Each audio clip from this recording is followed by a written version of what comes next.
Welcome back to the Comstock channel. It is Monday, which means that it is a new week. My name is Brianne Hendrickson. Today I have Eric with us, and later on we will have Richard Thomas on the phone with us. Welcome. Yeah, thanks for having me, Brianne. Little different setting here since we're not doing markets. It is no market talk today, but we are going to talk about something that you kind of deal with, PRF. So kind of talk about what that is. And you have a deadline coming up. Yeah, so PRF is Pasture, Rangeland, and Forage insurance. It is, in essence, rainfall insurance. A lot of people will actually call it that, although that's not exactly correct. Essentially, that's what it is. It only guards against one peril, and that is lack of rainfall. And I guess I was intrigued by this product because I come from Western Kansas, which is one of the driest regions in the country.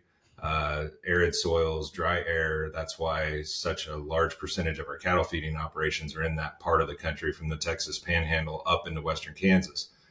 So, of course, having that in mind, as I got into the insurance side of things, LRP, the livestock risk protection insurance, along with the PRF and livestock gross margin, was some big ticket items for me to get involved with, because so many of my clientele are in the cattle industry in some facet.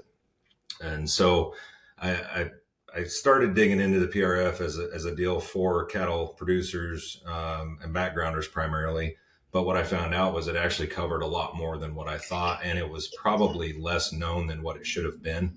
55% of the U.S. is covered in insurable ground that is PRF. It's pasture, range, and forage. So that much of the ground is out there. Now, how much of that is insured? It's fractional. It is a very underutilized product. Most people don't know it exists. You can use it for native grass. You can use it for any kind of forage grass, and as well as alfalfa. So as long as it's not wooded creeks or row crop farm, then we have a potential of some insurable ground in these massive chunks of land across the country. So that kind of intrigued me, and I got to digging deeper into it, found out it does have a 51% government subsidy. So it is very well subsidized, which makes it quite affordable for most people who have the applicability for the policy. Depending on whether you're haying or grazing makes a major difference in the dollars, both in the premiums and in the payouts. Because if you are grazing, all the numbers are basically half of if you are haying. But you have the choice as to how you want to insure it. So even though you may bale it for hay, you can still insure it as grazing to keep the premiums down. Or maybe you want to insure it as hay because the dollar figures go way higher. It's just preference, and we can kind of cater accordingly. But we do have these major drought cycles that we've seen for the last few years that are looking to continue. And I just think it's good business to protect that investment, because it is a large investment for a lot of folks. And if Elwyn Taylor out of Iowa State is anywhere near accurate, we're looking for an 89-year drought cycle to peak 2 years from now. So this is something that people should be considering, and they should be looking into. And of course, we would selfishly like to be the ones they look into it with, but if not, then at least contact someone who handles this product. Our quoting system, we can pick, basically you have to pick 2-month intervals, and you insure a percentage of your production within those intervals. And you can break it down into any 2-month grouping: January, February, April, May, May, June, doesn't matter. And you can insure in those different intervals up to 6 at varying percentages. And we can plug and play numbers within our quoting system in a matter of minutes. And within that, we can know if you had this product for the last 10 years, then would it have been viable? Would you have received any payouts, or would you have been owed indemnities? And we can look at that on a 10-year span, a 20-year span, all the way back to 1948.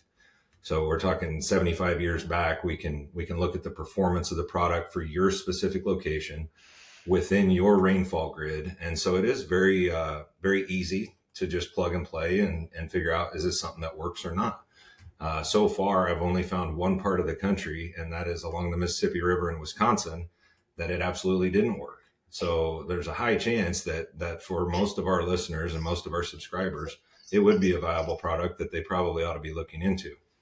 The quotes, like I said, they take minutes. We can do most of it over the phone. We can print those out, send them out, email them, whatever.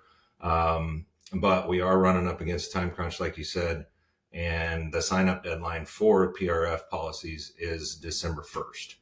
So this is something that I would like to be having conversations now for anybody interested, so that maybe we can get some quoting done and be ready by the end of next week, because that is the 1st of December, believe it or not.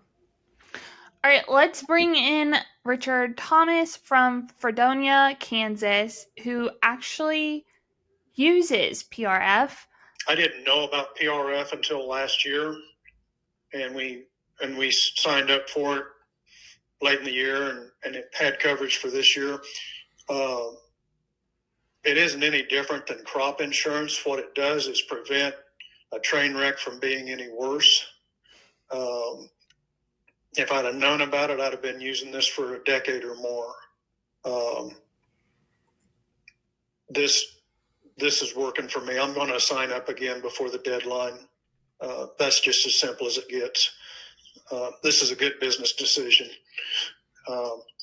If you protect your fuel costs, your feed costs, your crop insurance, your price of your cattle that you sell, this fits in with that perfectly. And I guess I would clarify too that for most who don't know, Fredonia, Kansas is in southeast Kansas. That area isn't really known for being a dry portion of the state of Kansas, although like where I'm from, it's bad. Where he's at, it's not so bad usually. And this is still a very viable product for him in that area. And of course, we played around and pushed the numbers left and right and tried to figure out which intervals worked the best and which coverage levels were best. And we did it all in a fairly short amount of time. But, Richard produces cattle. He has a cow-calf operation. And with that, he has a lot of scattered ground in his county. And even though he isn't in one of the drier portions of that area, it still worked. Forecast going forward isn't great, and it's apparently reasonably reliable. People need to protect themselves.